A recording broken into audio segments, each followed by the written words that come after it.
बिस्मिल्लाहिर्रहमानिर्रहीम। अस्सलाम वालेकुम नाज़रीन, आप यूट्यूब चैनल देख रहे हैं। मैं इमरान खान हूँ। दो तीन बड़ी अच्छी खबरें हैं, बड़ी खबरें हैं, यानी अच्छी खबरें तो पाकिस्तान में बहुत कम ही सुनने को मिलती हैं, लेकिन ये क्लैरिटी बहुत आ रही है इन खबरों के बाद। एक तो सबसे बड़ी खबर ये है कि जस्टिस याह्या अफरीदी को चीफ़ जस्टिस ऑफ पाकिस्तान बना दिया गया है। इस हवाले से मैं आपको बताऊँ कि ये ऑबियस था। बहुत सारे लोग ये कह रहे थे कि जस्टिस याह्या अफरीदी को बनाया जाएगा, तो क्यों बनाया जाएगा? हुकूमत की चॉइस जस्टिस याह्या अफरीदी को ही होना था। जस्टिस मुनीब अख्तर साहब से ये बहुत पुराने नाराज़ हैं। ये जो हुकूमती जमातें हैं, जस्टिस मुनीब अख्तर साहब के फ़ैसलों से खुश नहीं हैं, और वो जितनी टेक्निकली चीज़ों को देखते हैं, जितनी उनकी काबिलियत है, तो उनसे ये ख़ाइफ़ रहते हैं। फिर एस्टेब्लिशमेंट हो या हुकूमत हो, कोई भी जस्टिस मुनीब अख्तर साहब को दबा नहीं सकता, लिहाजा वो तो ऑप्शन ही ख़त्म था।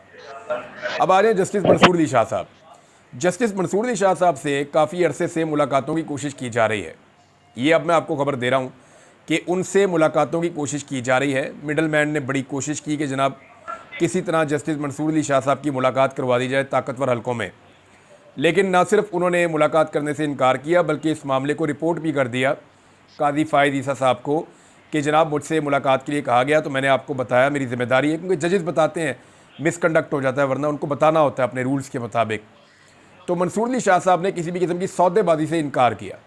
तो उन्हें सौदेबाजी के लिए कहा जा रहा था कि अगर वो सौदेबाजी कर लें तो वो चीफ़ जस्टिस ऑफ पाकिस्तान बन जाएंगे, लेकिन उन्होंने इनकार किया। तो तीसरी चॉइस एक ही रह गए थे, जस्टिस याह्या अफरीदी। अब जस्टिस याह्या अफरीदी साहब के बारे में कुछ लोगों का ये दावा था कि वो इनकार कर सकते हैं। ये कोर्ट रिपोर्टर्स भी कह रहे थे, कुछ वकला भी कह रहे थे, लेकिन अभी तो गवर्नमेंट ने क्योंकि उनका नाम दे दिया है और उनका तकर्रुर कर दिया गया है चीफ़ जस्टिस ऑफ पाकिस्तान के तौर पे, और अब सिर्फ उनको हलफ उठाना है, तो देखना ये है कि क्या वो ऐसा करते या नहीं करते। क्योंकि देखिए उनके पास अभी उनकी सर्विस पड़ी हुई है। वो 3 साल के बाद अपनी रिटायरमेंट की उम्र से पहले चीफ़ जस्टिस के ओहदे से फ़ारिग हो जाएंगे।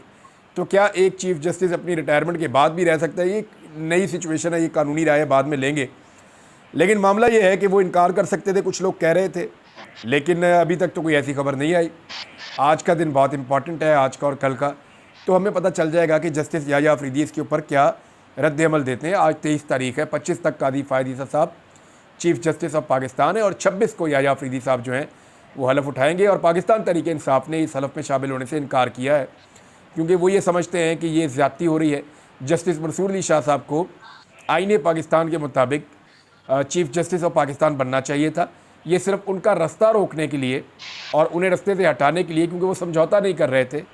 देखिए ना, ख्वाजा आसिफ अपने मुंह से कहते रहे, राना सनाउल्लाह, बाकी लोग भी, कि अगर चीफ़ जस्टिस आ गए मंसूर अली शाह साहब, तो हमारा तो अक्टूबर के अंदर हुकूमत चली जाएगी, हमारे तो हल्के खुल जाएंगे, हमारे तो ट्रिब्यूनल जो हैं वो काम शुरू कर देंगे, तो हमारे जाली फार्म 47 के ऊपर जो हुकूमत बनी हुई है तो टिकेगी नहीं।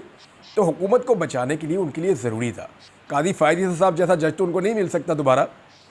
काजी फ़ायद ईसा साहब ने जो खिदमात सर अंजाम दिए हैं, जिस तरह उन्होंने मुनसफ़ की सीट के ऊपर बैठ के काम किया है, ऐसा काम तो मुझे नहीं लगता कि तारीख़ में पहले किसी ने किया था या आइंदा कोई जज कर पाएगा।